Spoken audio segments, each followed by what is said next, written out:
Bom dia, pessoal. Meu nome é Isabela, eu sou médica do CIAS e é com alegria que nós hoje vamos falar, né, sobre higiene do sono. E quem vai falar é o Dr. Jorge, que a maioria já conhece, né? O Dr. Jorge, ele é psiquiatra pelo Hospital Universitário Lauro Vanderlei e é médico do sono pelo Hospital Otávio de Freitas. Então, ao longo da palestra, se vocês tiverem alguma pergunta, vocês podem ir deixando aqui no chat, tá? Que eu vou anotar a ordem, e no final a gente discute, certo? E essa palestra a gente vai depois disponibilizar no YouTube do CIAS, e eu vou deixar o link para vocês também, mais para frente do YouTube, tá bom? Então, vamos começar, doutor Jorge? Obrigado, Isabela. Obrigado pela apresentação. Agradeço todo mundo que está presente e todo mundo que está participando da organização do evento também. Muito legal. Então, dando sequência aqui às apresentações de semana do servidor. A apresentação, ela vai focar em higiene do sono, né? É a informação mais básica. E aí, quem tiver alguma dúvida, pode falar que a gente vai discute depois, sem nenhum problema. Tá ok? Então, essa imagem aqui desses animaizinhos é só para a gente poder pensar um pouco o quanto o sono ele é necessário, né? Então, imagina o quanto esses animais eles correm risco quando estão dormindo, né? Qualquer animal na vida selvagem está naquele momento correndo algum risco tá na cadeia alimentar e pode ser caçado de alguma forma.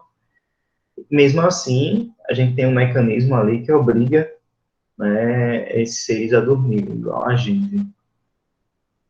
Então, parece natural e a gente imagina que tem algum motivo específico por causa para que isso ocorra, né, da gente ser obrigado a se livrar da vigilância e dormir.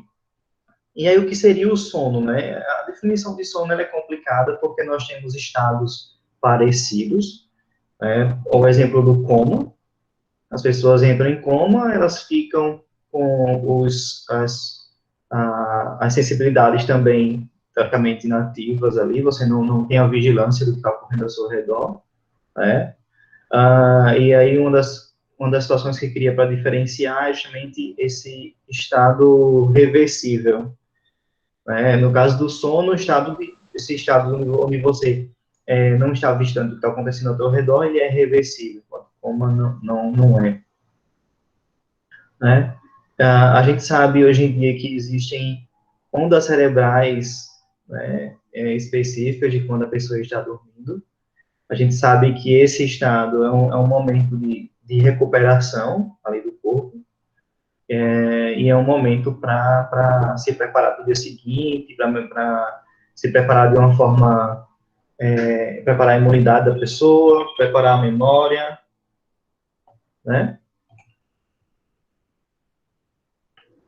E um momento.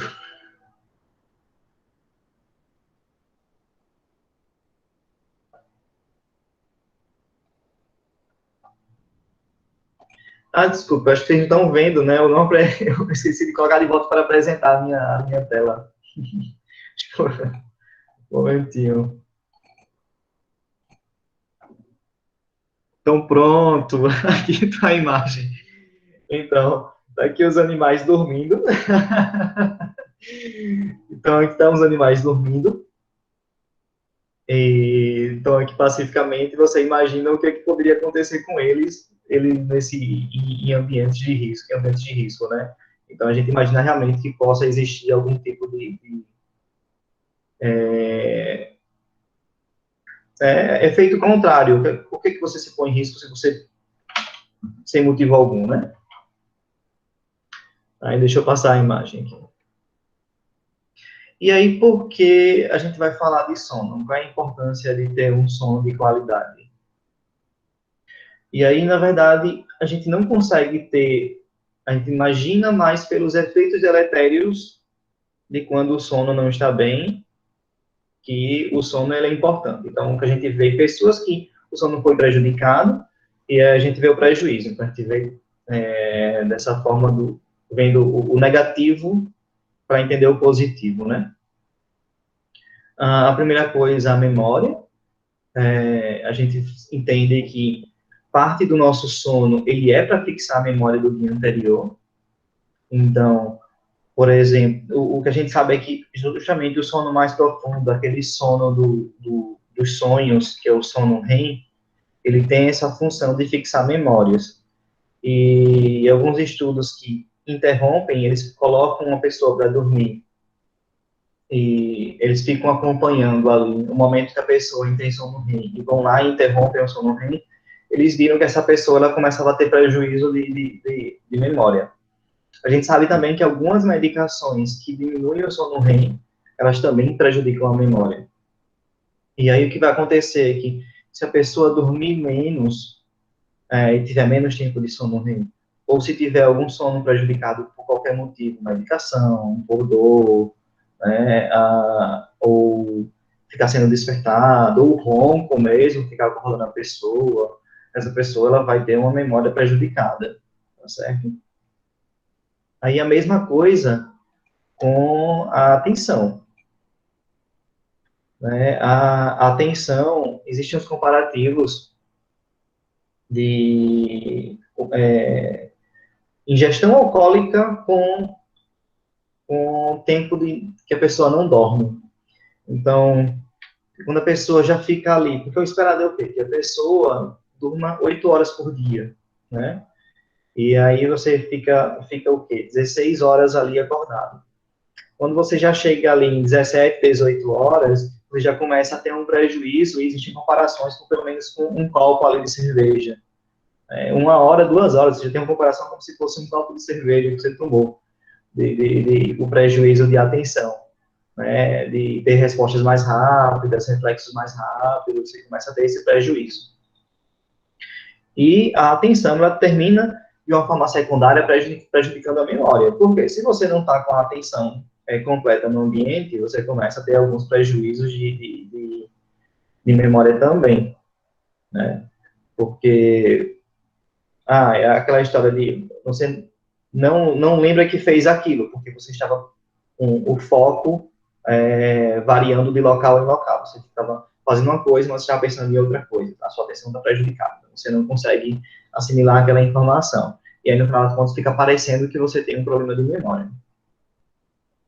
O metabolismo, ele também termina sendo alterado geralmente, quando a pessoa dorme pouco, no caso, né? Mesma coisa. Se a pessoa dorme menos, o que tende a acontecer é que o metabolismo fica mais lento, né? E aumenta o apetite também. Então, também tem umas pesquisas interessantes onde uma pessoa é acompanhada com um sono normal, depois ela é forçada a dormir menos, e o hormônio do apetite, a grelina, ele fica aumentado, a pessoa fica com mais fome. Quanto mais tempo a pessoa passa sem dormir, ela tende a ter um aumento do apetite. E aí a tendência é engordar, né? Reduzir o metabolismo e aumentar o apetite, a tendência é que a pessoa engorde. Então, e a imunidade também, tem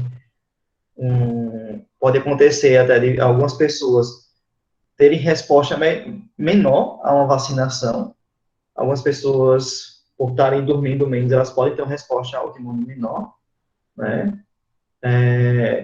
E também, pelo lado contrário, alguns restos de resposta inflamatória, ele também é limpo durante a noite. Então, algumas agressões que ocorrem durante o dia, você precisa colocar isso para fora. O momento que ocorre, muitas vezes, é quando você está dormindo. E aí, tem aqui a questão do humor, que aí eu acho que todo mundo já se percebeu mais irritado quando dorme um pouco menos, né? É bem comum isso. A pessoa fica um pouco mais ranzinza. E aí tem uma influência realmente de piorar quase quadros depressivos também, mas isso mais em insônias crônicas. Vamos achar isso aqui rapidinho para vocês. Isso aqui é o hipnograma, é uma demonstração de como é o sono geralmente nas pessoas. Né? Tá ali em cima o ponto onde as pessoas estão acordadas, tá? Esse tracinho aqui. As pessoas geralmente passam pro N1, né? Esse aqui é o N1, é o sono mais leve. Depois as pessoas passam pro N2, que é o sono médio. As pessoas passam mais tempo da noite nesse sono N2, para depois aprofundar o sono no N3. Esse sono N3 aqui, ele é o sono de recuperação fisiológica, recuperação do corpo. A gente entende mais como essa parte que eu falei de depuração, onde o corpo se livra de restos de inflamação, né, que ocorre durante o dia, de resposta inflamatória que aconteceu no dia, ocorreria mais aqui, no N3, certo? E aí, se ocorre tudo bem, geralmente a pessoa passa para o sono REM. Essa etapa aqui, que é o sono REM, é justamente a fase que a gente sonha, certo? E aí a gente tem essa relação com a fixação de memória aqui. É natural que a pessoa, durante a noite, ela faça esse ciclo várias vezes. E aí, geralmente, o que acontece aqui com esse sono REM é que ele vai aumentando. Quanto mais tempo você dorme, você mais consegue ter um tempo de sono REM aumentado. E o sono profundo, aqui que é o N3, ele geralmente acontece no início da noite. Então, primeiro, você tem um prejuízo mais, digamos, que mental, de memória, se você tem um sono mais curto. Se encurta mais, aí você começa a ter um prejuízo mais do corpo em si. Você primeiro tem o prejuízo mental, para depois ter o prejuízo, quanto mais você vai reduzindo o sono, no caso, né? Você começa a ter esse prejuízo. E antes de começar a falar propriamente da parte de higiene, eu queria apresentar para vocês também o ritmo circadiano. O que é que tem aqui? Na verdade, esse gráfico aqui de baixo é o ritmo circadiano, e esse aqui é o ritmo homeostático. Esse ritmo homeostático, ele aumenta durante o dia com a quantidade de gasto energético que nós vamos tendo, certo? Justamente, o resultado do metabolismos em si, eles vão aumentando, e aí, no momento que a gente dorme, eles vão sendo depurados, vão sendo colocados ou metabolizados, ou colocados para fora do corpo. O maior exemplo disso aqui é a adenosina. A adenosina, quem lembra aí da biologia, quem não é da área biológica e lembra de biologia no ensino médio, né, ela está ali no metabolismo do ATP, né? E a gente vai acumulando adenosina no corpo durante o dia, e a gente sabe quanto mais adenosina a gente vai acumulando, a gente vai tendo mais sono. E isso aqui é resultado tanto de processo mental, como o exercício mesmo, físico, né? E você vai acumulando e vai aumentando o sono. A gente sabe já que o café, ele antagoniza o efeito da adenosina. Então, esse cansaço que você vai assumindo aqui durante o dia, né, e que vai com adenosina, se você toma um café, você bloqueia o efeito da adenosina. Né? Então, é interessante porque a gente sabe que, eita, dormir menos, e a gente ficou ainda com um pouco de adenosina acumulada do dia anterior, a gente vai lá e bloqueia com café, pelo menos temporariamente, é isso que ocorre. Reduz efeitos até de irritabilidade mesmo, alguns efeitos de atenção, a gente consegue bloquear, porque a gente retira essa pressão aqui para dormir, que ocorre aqui em cima. Esse gráfico aqui de baixo é o ritmo circadiano. O ritmo circadiano, ele ocorre baseado na iluminação, geralmente, né? A gente recebe um estímulo luminoso, o natural, que a gente começa a receber um estímulo luminoso pela manhã, isso dá a sinalização ali pelo nervo óptico mesmo, pelos olhos, e a gente ele bloqueia a nossa produção de melatonina, e a gente tende a ficar mais ativo. E o que acontece é que, aos poucos que a gente vai reduzindo a nossa iluminação, principalmente iluminação que a gente diz que é do espectro azul, essa iluminação do espectro azul, ela está também em telas de celular, em luzes brancas. Essa iluminação do espectro azul, ela bloqueia a nossa produção de melatonina. E aí, quando a gente vai reduzindo esse tipo de iluminação, também, naturalmente, pelo corpo, a gente começa a produzir mais melatonina. A tendência é que esse gráfico, por mais que seja assim, um pouco inclinado, a tendência é que a gente tenha uma produção maior a partir de umas 8h30 da noite. 8h30 da noite a gente geralmente sobe, a tendência é que a gente comece a dormir perto de 10 horas da noite, né, e depois essa melatonina ela começa a decrescer durante o dia. E aí, isso aqui, ele pode ser alterado, né? Tanto o gráfico de cima, ele pode ser alterado, se você alterar o gasto de energia, o horário que você vai gastar mais energia, ou gastar menos energia, fica muito parado. Como o ritmo circadiano, ele também pode ser alterado. Ele é alterado com menos facilidade, leva muito tempo. O que acontece é que hoje em dia, a gente usa muito celular, né, usa muitas telas, coloca as luzes brancas dentro do quarto, né? Outra coisa que também influencia no ritmo circadiano também a própria atividade física ela influencia, né? Ela pode forçar um pouco, você mudar o ritmo, que seria o ritmo que você ficaria mais acelerado para um outro horário, e atrasar o horário que a melatonina começa a produzir, aumentar o ritmo. E a alimentação pode acontecer também. Você tem o ritmo natural e você começa a se alimentar muito tarde, com uma porção grande de alimentos. Também pode acontecer de você empurrar o ritmo circadiano um pouco mais para tarde, né? E aí, se eles não estão alinhados, o que vai acontecer é que você vai ter um sono menor em algum horário. Por exemplo, você tem um gasto menor de energia, mas o teu ritmo circadiano, a parte de iluminação, ele está no horário certo.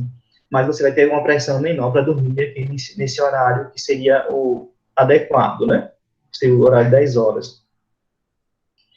Ou o que pode acontecer também de que a pessoa fica, eu gasto energia tudo no horário certo, mas o meu ritmo circadiano, o ritmo circadiano, ele está também no horário errado. Ou num horário desviado um pouco para mais cedo, ou desviado um pouco para mais tarde. E aí, da mesma forma, a pessoa vai apresentar sonolência pelo gasto, mas ele não vai estar agindo em conjunto com o do ritmo circadiano. Então, você vai ter uma pressão menor, ele vai ficar dividido em horários diferentes. É interessante que tenha que junte esses dois ciclos para que a pessoa tenha uma pressão maior para dormir no horário correto, né? Outra coisa é que se você vai e dorme no meio da tarde, num horário muito longo, você vai estar, digamos que, gastando um pouco dessa adenosina que vai aumentar a pressão para você dormir aqui, né? E você vai ter uma pressão menor para juntar com o ritmo circadiano no horário correto da noite. Tá bem? Isso ajuda um pouquinho até para a gente entender a questão da higiene do sono. Então, aí vem justamente a questão da iluminação. E aí a questão da higiene do sono, ela já começa durante o dia. É interessante que a gente se exponha de alguma forma a uma iluminação natural pela manhã. Você acorda mais naturalmente, recebendo um pouco de iluminação natural mais cedo, né? E quando o dia vai avançando, é interessante que você vá reduzindo a quantidade de iluminação que você recebe. Então, hoje em dia tem muita proteção para celular, de filtro, para reduzir luz azul, ou até você chega lá e reduzir pelo menos a intensidade. Mas os últimos horários, é sempre interessante que você reduza ao máximo a iluminação, que você está se expondo, ali 1 hora, 2 horas antes de dormir, já uma luz um pouco mais baixa. E como eu falei antes, as luzes brancas, que têm as luzes do espectro azul, elas terminam causando esse prejuízo da produção de melatonina. É interessante que os ambientes que você está lá está relaxando, se preparando para o horário de dormir, eles já tenham uma luz amarelada. A luz amarelada ela não vai ter a luz do espectro azul e vai terminar te ajudando, pelo menos nessa parte da produção da melatonina, não vai te prejudicar. Ainda pode acontecer de você estar fazendo algo nesses ambientes que seja muito estimulante, que peça muito da tua atenção e vai te deixar mais agitado e vai estar prejudicando. É o que a gente imagina que acontece mesmo assim com os celulares, né? A gente sabe que essas alterações com filtro, elas melhoram um pouco o padrão de sono, mas não necessariamente tudo. E o provável é que as pessoas fiquem realmente muito animadas ali, estimuladas com o que é que elas estejam fazendo, conversando, assistindo, né? E o sono continua prejudicado. Menos, mas ainda continua. Então, interessante que a pessoa faça algumas coisas que usem menos iluminação. Minha recomendação sempre é ou para escutar música, ou deixa a leitura para o final do dia, né? Aquela de leitura mais relaxante, você pode deixar para perto de dormir. Usa a iluminação com um abajur, que fique só diretamente no livro, né? Você consiga enxergar bem, mas a iluminação não venha para cima da pessoa. É uma maneira de evitar isso aí. Tá ok? E aí, atividade física. A atividade física é o natural, acho que todo mundo já escutou essa história, de que é natural que você faça durante o dia, é preferência, pelo menos, ali no início do dia. Justamente, você está começando a ser o natural do corpo, ter esse pico de atividade, que você vai lá e faça atividade física também. Você termina mantendo o ritmo funcionando direitinho. Mas, se não é possível, o ideal é que pelo menos 2 horas, seja pelo menos 2 horas antes de dormir. Manter essa distância. Ah, eu quero dormir de 10 horas da noite. Tenta deixar o máximo ali, terminando o exercício às 8 horas da noite. Né? Mais próximo que isso, começa uma tendência do atividade física a prejudicar o sono. Porque você vai ter uma frequência cardíaca que ainda vai estar um pouco mais aumentada, você vai estar, a temperatura do corpo ela vai estar mais aumentada, e o metabolismo vai estar aumentado, e isso termina atrapalhando o sono de em frente. Mas a atividade física ainda é importante, porque a gente viu que o gasto energético ali é uma pressão que faz para a gente ter um sono melhor, né? Então, ela sempre é indicada se você quiser ter um sono mais saudável. Só a preferência é que de se afastar isso do horário próximo de dormir. E aí, alimentação. A primeira coisa é a pessoa ali entrando na geladeira de madrugada, que aí já o que a gente tinha falado ali na questão do ritmo circadiano, é porque realmente a gente vê que alimentações grandes, muito próximos à noite, ao final da noite, elas podem prejudicar o sono. Você pode também ter refluxo e acordar por causa disso, tá? E também, dependendo do tipo de alimentação, pode ser comida mais apimentada, por exemplo, que tem alguma substância que aumenta o metabolismo, tá? deixa você mais ativo, gengibre em grande quantidade à noite, pimenta mesmo, ela pode deixar mais ativo e prejudicar teu sono. E aí tem a substância mais óbvia de todas aqui, né, que é o café. A nossa recomendação é que o café não passe ali de 5 horas da tarde, se você quer dormir perto de 10 horas da noite. Aí é claro que o café é uma substância que ela tem, a pessoa tem que intolerância para o café. Então, para algumas pessoas, as pessoas vai tomar em grande quantidade e uma quantidade menor não vai ter o mesmo efeito para atrapalhar o sono, mas ainda, se você é uma pessoa que está tendo problemas, o café é uma coisa para sair do caminho. E aí tá o chazinho, né? Uma demanda que acontece muito é do chá de hibisco, né? As pessoas teve uma moda agora do chá de hibisco que estavam usando para emagrecer, para fazer exercício físico, e muitas pessoas estavam tomando à noite. E esses chás que são feitos para a pessoa fazer exercício, né, você imagina que já é para deixar a pessoa estimulada. E chás que são para a pessoa emagrecer, boa parte deles, eles aumentam a temperatura do corpo, eles aumentam o metabolismo, e isso contraria justamente o natural da pessoa reduzir o metabolismo se for à noite. Se alguém prescreveu esse chá, pelo menos deixa para durante o dia, né? muito perto do horário de dormir, ele vai atrapalhar teu sono. E aí uma pergunta que sempre aparece durante nossas conversas assim é sobre alimentos que são bons para o sono. E é claro, eu deixaria essa conversa mais com a nutricionista, mas o que acontece é que geralmente a gente não tem a nossa dieta, pelo menos uma dieta balanceada, a gente não vai ter falta das substâncias necessárias para fabricar melatonina, né? O que a gente pede realmente é para evitar essas substâncias que são mais estimulantes, mas se você vai lá, tá pensando que, eu queria um alimento que aumentasse a minha produção de melatonina, e aí se fala muito do triptofano, né? O triptofano, ele está em diversos alimentos, frango, pelo que eu sei, tem muito triptofano, e aí tem alimentos diversos também tem, grande quantidade. A menos que a pessoa esteja numa dieta restritiva, é difícil que aconteça de a pessoa ficar com falta de triptofano. E por isso, né, como o triptofano ele é uma substância que ele vai ser usado para fabricar melatonina, ele primeiro é utilizado para fabricar a serotonina, e a serotonina, por acaso, ela também é uma das substâncias utilizadas para fabricar a melatonina. Então você mexe um pouquinho ali no começo da fabricação. Pode acontecer hoje em dia? Pode. Tem pessoas com dietas bem restritivas, e a gente também vai acontecer de ter pessoas com dietas pobres por falta de condições, né, também. Mas aí, essas pessoas que estão por falta de condições, é interessante que façam uma suplementação, ainda mais que essas pessoas, elas vai pagar por um suplemento, é melhor comer o alimento em si. Então, é melhor sempre procurar um nutricionista para ter uma alimentação balanceada e pronto.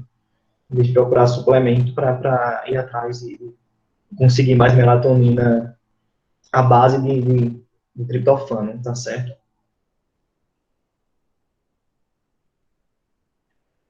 E aí o quarto, né?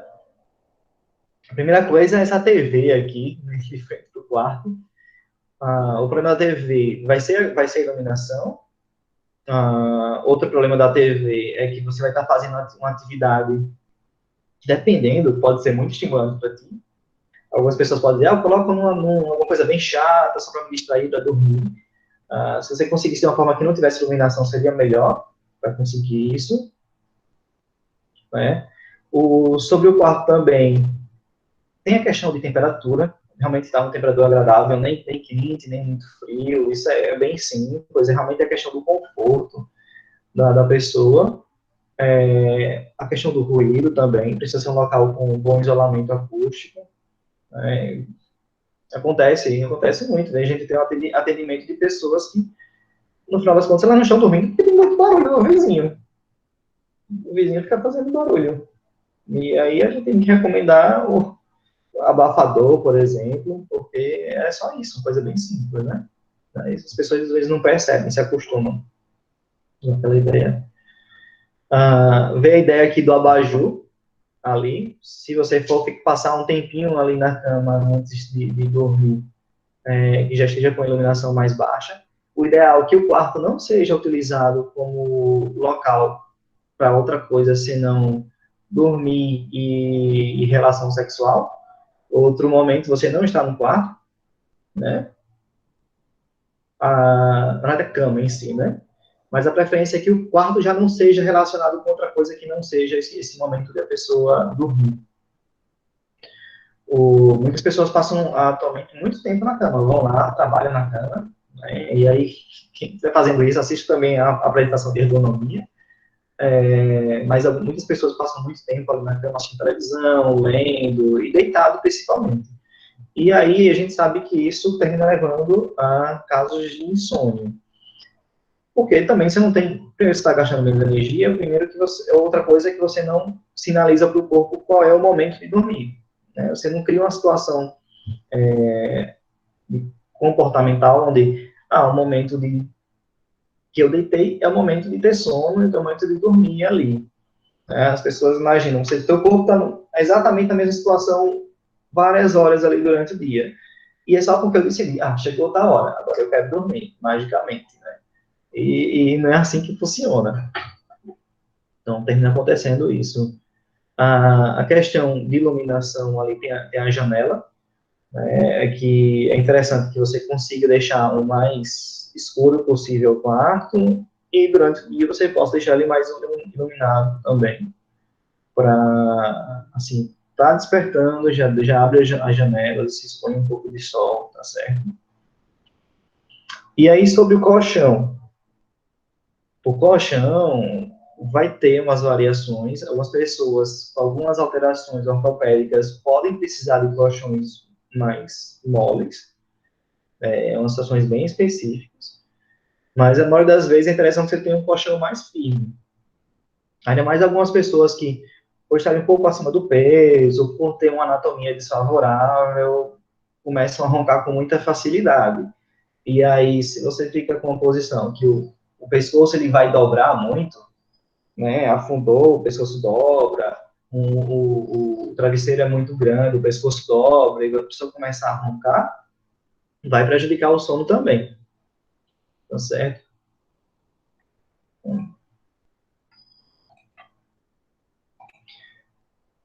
E deixa eu ver o que eu tenho mais guardado aqui. Algumas pessoas têm o hábito de deixar tanto um radinho ligado, mesmo quando tá já para dormir, para se distrair, para ter algum ruído. Às vezes isso é só a aquisição de um comportamento inadequado, mas algumas vezes é porque a pessoa tem algum zumbido e quer só reduzir esse zumbido ali.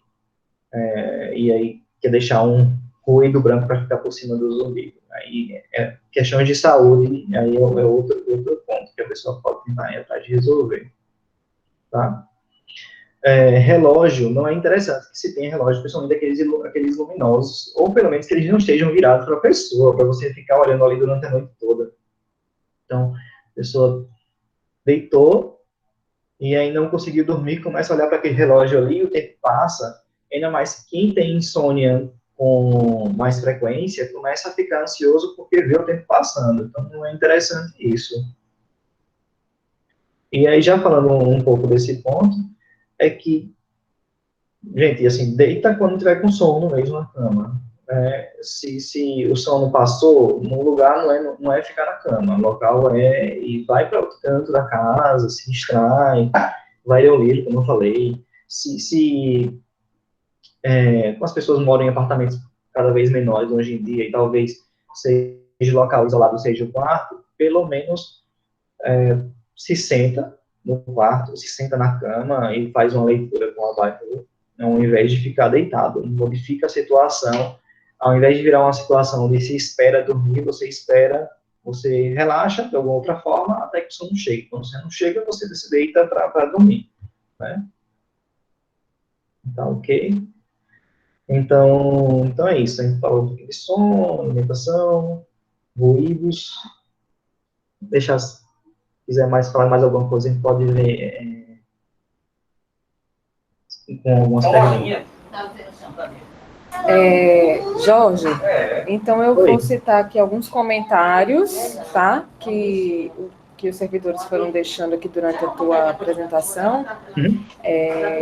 A Hilda falou sobre a lente de óculos, né? Até que falou que até a lente de óculos na questão da iluminação. Se ela quiser complementar essa Uhum. fala, ou Eu, se você eu, já quiser eu falar alguma entendo coisa. que tem uns Não, só filtros agora, né? explicando, eu dizendo, viu, Jorge, só explicando que hoje tem lente de óculos que protege mais da luz azul, porque era na hora que você estava falando. Aí hoje se vende, né? As óticas já oferecem, que já são lentes já próprias para isso, né? Para proteger mais em relação à luz azul. Isso. Essas letras vão proteger, mas é como eu falei, né? O que a gente tem bem específico com relação a isso é umas pesquisas que elas realmente tiraram ali usaram um filtro em que é geralmente adolescentes para ver se tinha uma diferença, e aí o sono melhorou em coisa de 15 minutos. Eram pessoas com sono prejudicado e a melhora foi só próximo de 15 minutos. Porque ainda assim o celular ele vai ter um estímulo grande de a pessoa ficar muito atenta. O tem um tema ali que realmente é isso. A pessoa, pode ser algum joguinho mesmo, pode ser a conversa, e a pessoa vai ficando bastante estimulada. Mas a gente vai juntando, né? Os filtros, eles podem funcionar bem para dar uma ajudinha, no final das contas. E a Jaqueline e a Analine, elas comentaram sobre a questão da música, né? Uhum. A Jaqueline acha que para ela a música relaxa, já a Ana acha que para ela não funciona, é que ela fica mais agitada. Uhum. Cada pessoa é cada pessoa nesse ponto. Se para Ana a resposta é o corpo dela ficar mais ativo, então automaticamente não é legal. Do mesmo jeito que até a minha recomendação de leitura, algumas vezes algumas pessoas vão ler algum livro e vão ficar muito animadas com ele, né? E terminam a ficar mais atentas. E aí é interessante que seja um livro mais tranquilo nesse sentido, né? Não, ler o Guerra dos Tronos de madrugada não vai ser muito bom para o sono algumas vezes. Né? E Maria Karine perguntou assim, com quanto tempo é possível recuperar uma noite mal dormida? E ao longo do tempo, o quanto isso prejudica a saúde do indivíduo? Exemplo, um profissional da saúde que trabalha no plantão. Sim, sim, sim. Não, o que vai acontecer vai depender do tempo, né? Mas você não vai acontecer de você ter um sono acumulado aí de um mês, você vai passar um mês dormindo horas a mais. Então, você recupera ali da última semana mesmo. O prejuízo que você teve no corpo, o corpo ele vai poder se recuperar gradualmente, né? Mas do sono em si, você vai ter uma necessidade de um sono a mais, no máximo ali por uma semana, para poder pagar o que estava devendo, né? A tendência de você dizer, estou dormindo por alguns dias, só umas 2, 3 horas por noite. A tendência é que o corpo ele tem que recuperar primeiro o sono profundo, aquele N3 que eu mostrei, que é para recuperação, digamos, mais física, e depois ele começa a aumentar a quantidade de sono REM que a pessoa está devendo. E aí a pessoa começa a melhorar um pouco os prejuízos de mais de memória. A questão, existe um problema maior nos profissionais de saúde, né? Nem a pessoa que dorme, que tira o plantão à noite. Se a pessoa tira o plantão à noite, só trabalha à noite, é uma coisa.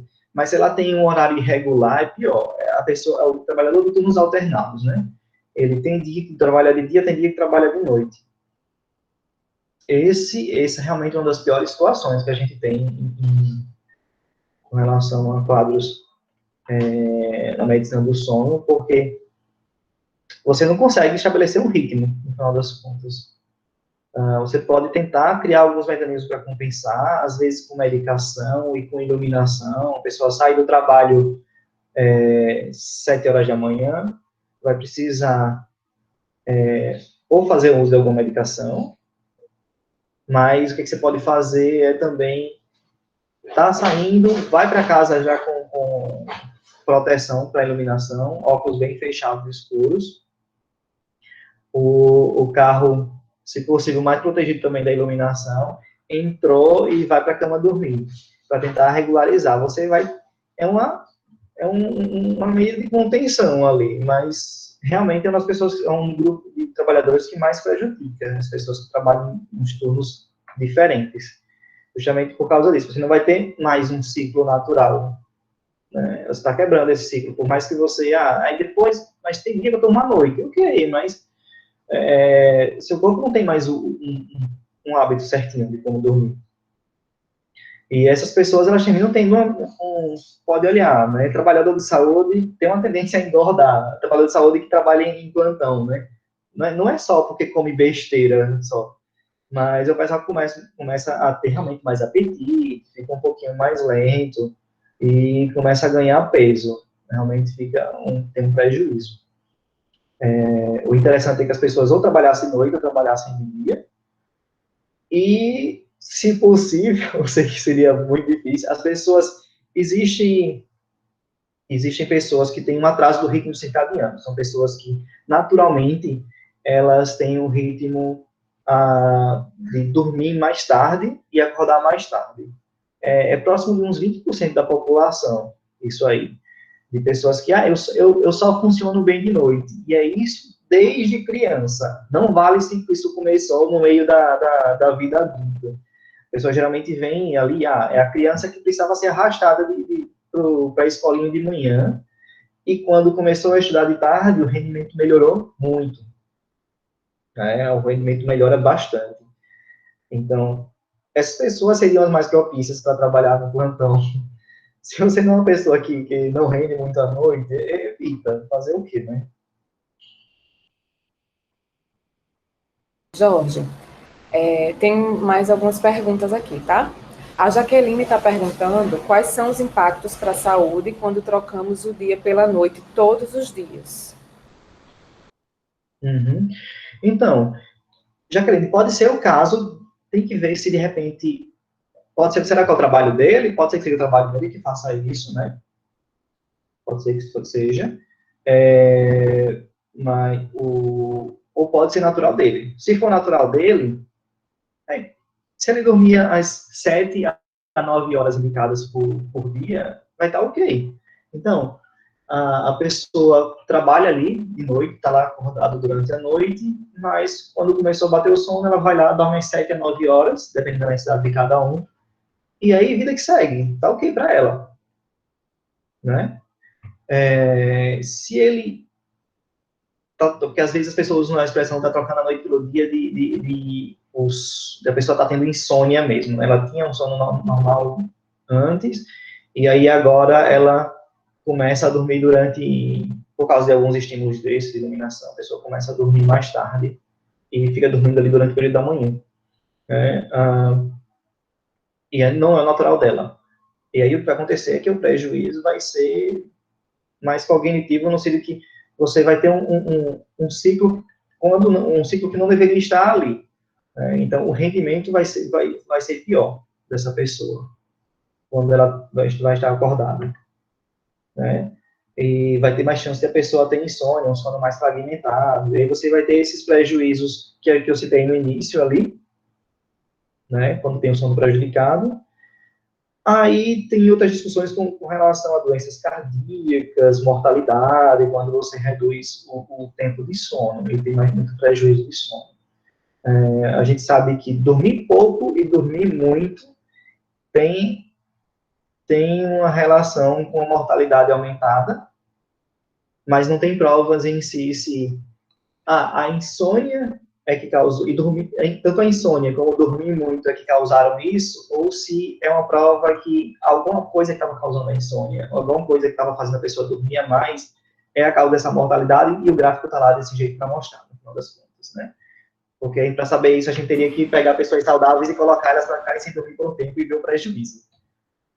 Tá? A próxima pergunta é do Leonan. Quando podemos dizer que o tempo de sono foi insuficiente? Quais são os sinais que o corpo apresenta? Pronto.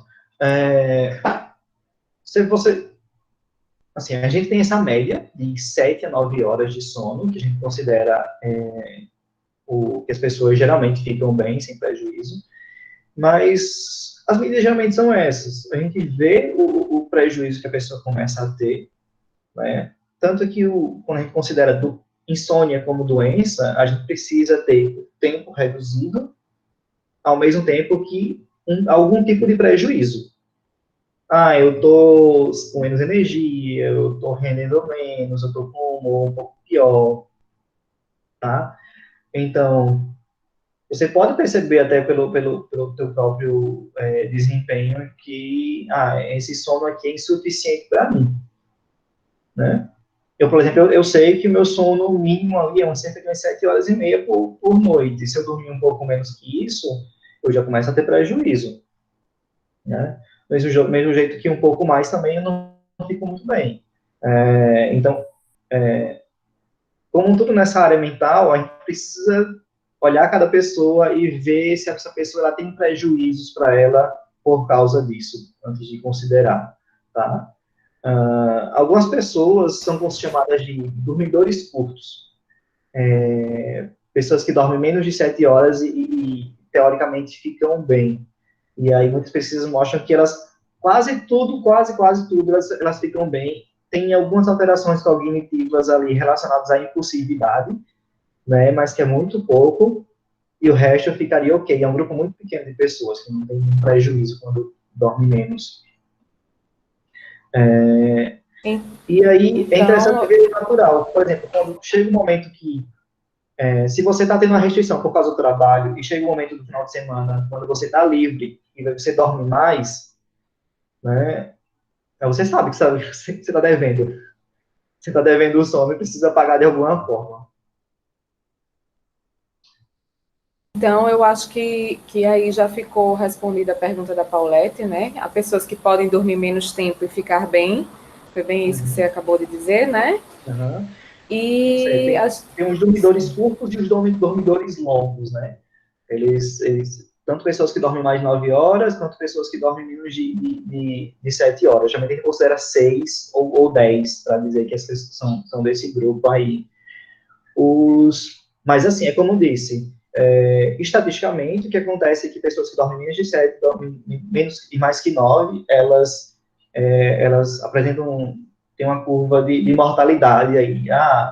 Estou dormindo muito. A gente sabe que algumas doenças, principalmente autoimunes, a gente tem uma necessidade de sono. Talvez seja isso que causa essa necessidade. Essa pessoa esteja dormindo mais, talvez a pessoa talvez sirva como um alerta de que existe algum problema e a pessoa precisa tratar o problema. Não necessariamente eu vou tomar alguma coisa para ficar estimulado e dormir menos, mas talvez esse sono a mais sinalize que a pessoa precise procurar, dar uma olhada se está tudo ok, né?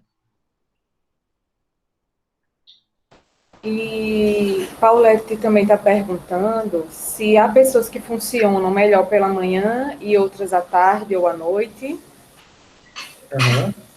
E é o que a gente conversou ali da parte do ritmo circadiano. Então, algumas pessoas, a estatística é que você de um grupo próximo ali de uns 20% da população, que elas dormem mais tarde e acordam mais tarde. E aí, em média, aí são as 2 horas mais tarde. Então, a gente considera que o ritmo natural seja dormir de 10 horas da noite e acordar de 6 horas da manhã. Ali próximo com o início da iluminação natural. Mas existe um grupo de pessoas que começam ali, meia-noite seria o natural delas dormir, e aí algumas 1 hora, 2 horas, 3 horas, e aí a pessoa vai dormir mais 7 ou 9. E esse é o ritmo dela desde a infância. Às vezes, ela diz, não, eu acordava cedo, mas é a pessoa que a mãe está ali dando um jeito da pessoa acordar cedo para ir para o colégio. O natural seria que ela acordasse mais tarde e dormisse mais tarde. Não é a maioria da população, mas é uma quantidade significativa dessas pessoas, da população, e essas pessoas terminam tendo um rendimento maior ali da tarde para a noite. À tarde ela já começa a ter um rendimento maior. Mas tem até... Essa variação de ritmo circadiano é interessante porque ela tem a diferença até em desempenho físico. Se alguém lembra das Olimpíadas aqui no Brasil, independente de algumas Olimpíadas, quando elas acontecem algumas provas à noite, tinha alguns países que estavam colocando os esportistas para ter estímulo de luz azul, um tempo antes de participar das provas. A gente via muito em competidor de natação. Eles estavam entrando com um óculos ali, que ele ficava emitindo um tipo de luz azul. E aí já tem umas pesquisas que mostram que realmente eles aumentam um pouco do desempenho físico nesse horário por causa desse estímulo de iluminação. E aí é o que acontece também no natural da gente. A gente tem uma tendência ali do horário que a gente, do ritmo circadiano natural, de funcionar melhor ali durante a manhã e parte da tarde, ter um maior desempenho físico, maior desempenho cognitivo, e depois ele decaindo naturalmente para o horário que a gente vai dormir. E essas pessoas elas vão ter um desempenho melhor à tarde. Essas pessoas que têm um atraso do ritmo circadiano. Certo, Jorge. E a Jaque está perguntando quando solicitar exame para saber se nosso nível de sono está suficiente? Então, para sono especificamente, quando a gente pensa em tempo de sono, né? A pessoa, eu estou aqui dormindo minhas 7 horas, 9 horas, e não estou tendo um prejuízo, não existe necessidade de fazer a tal da polissonografia, né? Os exames, até a Paulette perguntou agora, né? Exames em clínica, eles só não servem para quê? A intenção desses exames, a grande maior parte deles, é ver se a pessoa tem ronco suficiente, ou seja, a apneia obstrutiva do sono, que necessite de tratamento. Então, a doença do ronco e a apneia obstrutiva do sono nem sempre precisa de tratamento. Mas a partir de uma certa gravidade, né, e aí o exame do sono ele é para isso, a grande maior parte deles ele é para isso. Você vai lá, conta a quantidade de vezes que essa pessoa teve um abate de oxigênio, ou ficou acordando por causa do ronco, e você classifica numa gravidade, e a partir de uma gravidade moderada ou grave, é necessário fazer um tratamento mais incisivo. Né? E aí, para outras coisas que servem, para pessoas que se mexem durante o sonho, é importante. Né? Não só se mexer sem ser sonhando é uma coisa, mas quando a pessoa se mexe acompanhando o sonho, é interessante que se faça esse exame. Né? É bem difícil correr isso, é raro. É feito do sonambulismo, tá, gente? O sonambulismo é uma coisa normal. Não tem prejuízos para o corpo. Alguns movimentos de pé, a gente tenta descobrir se o sono está sendo prejudicado por algum movimento que ocorre durante a noite mesmo, né, ronco. Tem um exame que ele é feito para saber se a pessoa está com sonolência excessiva, então você testa a pessoa ficando acordada durante o dia, e ela dorme durante a noite, passa um tempo mais ainda na clínica para fazer o exame, para dormir outras vezes e ver quanto tempo ela demora para dormir, para ver se a pessoa não tem alguma das doenças que são para o sono, a pessoa, sono excessivo. Mas a grande maioria das vezes, atualmente, a maioria das pessoas que vão fazer o exame do sono é para ver a questão da apneia obstrutiva do sono, que é a doença do ronco. A crença que não se pode acordar um sonâmbulo, eu vi aqui, é que não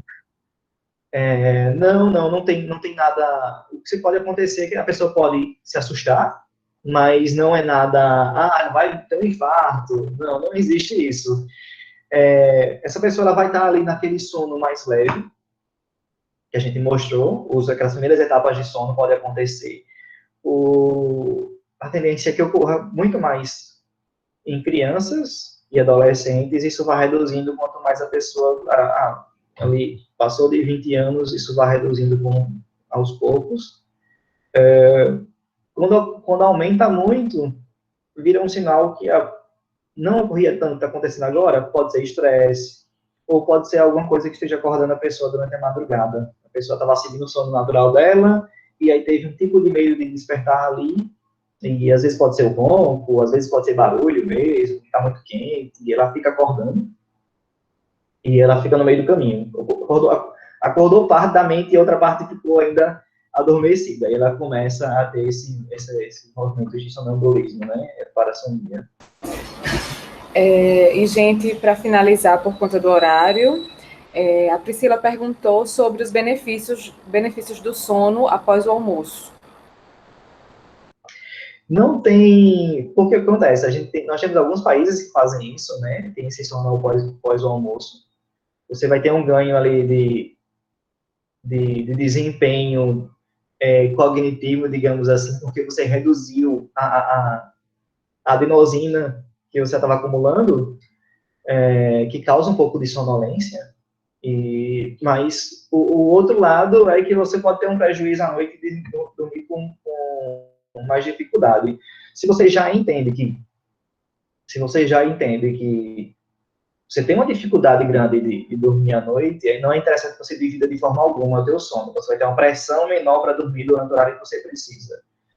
Mas tentaram comparar e não conseguiram encontrar diferença nenhuma em locais que culturalmente eles têm esse sono depois do almoço, e o pessoal que dorme naturalmente só à noite.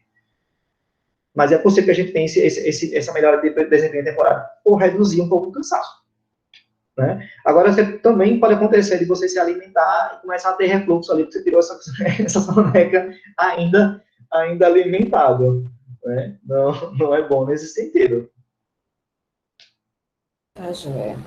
E a última pergunta seria do Leonan, que depois de comer à noite, quanto tempo você tem que esperar para dormir? E aí vai ter umas variações. Algumas pessoas demoram 1 hora para fazer uma digestão. É legal que seja pelo menos umas 2 horas também. Só para garantir que a digestão você já esvaziou ali o estômago bem. Tem pessoas que vão ter um intestino muito lento, né? E vai deitar 1 hora e meia depois e ainda podem ter refluxo. Não vai ser legal. Tem uns estudos que vão ter uma digestão rápida, pelo menos. E aí, não, tá tudo bem. 40 minutos, o estômago tá vazio e tá ok. Mas é sempre melhor dar uma digestão de umas 2 horas, ficar mais seguro. Então, vamos agradecer, né, ao Dr. Jorge pela excelente explanação, pelas dúvidas, agradecer a participação dos servidores, em mais uma atividade aqui da nossa Semana do Servidor. E, em sequência, a gente vai ter agora a professora Ângela Souza com Mindfulness. E quem quiser, ou quem não pôde assistir, né, se vocês puderem repassar, que vai estar lá no canal do YouTube, do CIAS. E, mais uma vez, muito obrigada a todos e a todas. Obrigado, gente. Olá, Jorge. Olá, Ângela. Tudo bem? A nossa será por aqui, meus queridos. Isso, podem ficar por aqui. Peraí. Deixa eu fazer o seguinte. Eu vou encerrar essa gravação. Pois não.